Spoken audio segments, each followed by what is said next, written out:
On April 15, 2018, at approximately 7:15 p.m., a deadly riot would break out at a South Carolina prison. It would leave 7 dead, with an additional 22 being transported to a local hospital. This incident would be the deadliest riot within the last 25 years in the United States. What do you know about the Lee prison riot and the carnage surrounding it?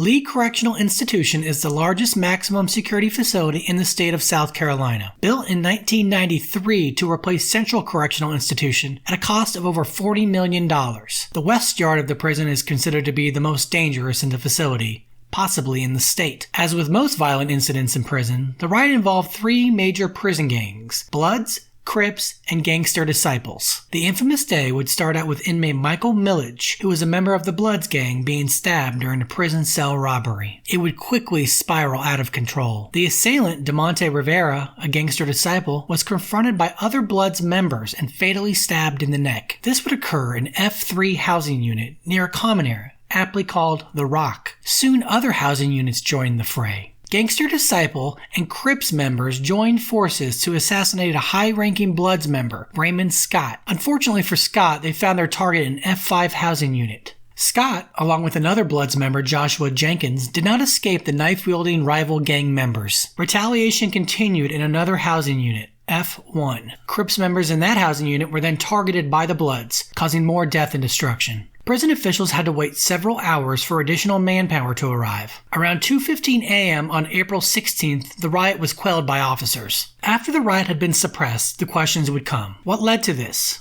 Why the slow response?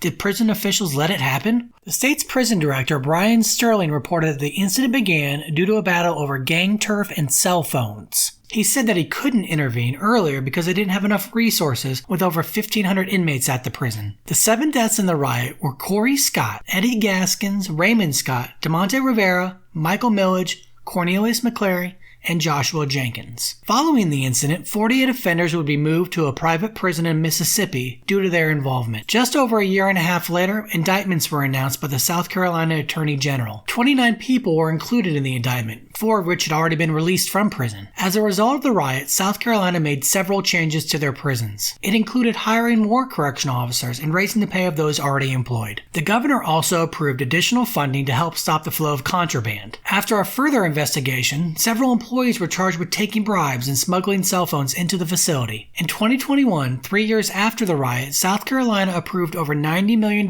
in funding to help update facilities across the state. Several inmates sued the state due to the lack of staffing and failing to keep them safe. In 2021, a $6 million settlement was reached. The Lee prison riot was a battle for survival for many inmates, 7 of which weren't so lucky. For many, it was probably the most terrifying night of their lives. Hopefully this can be prevented in the future. If you enjoy this content, like and subscribe. Also, check out my other videos on prisons by clicking here. See you next time.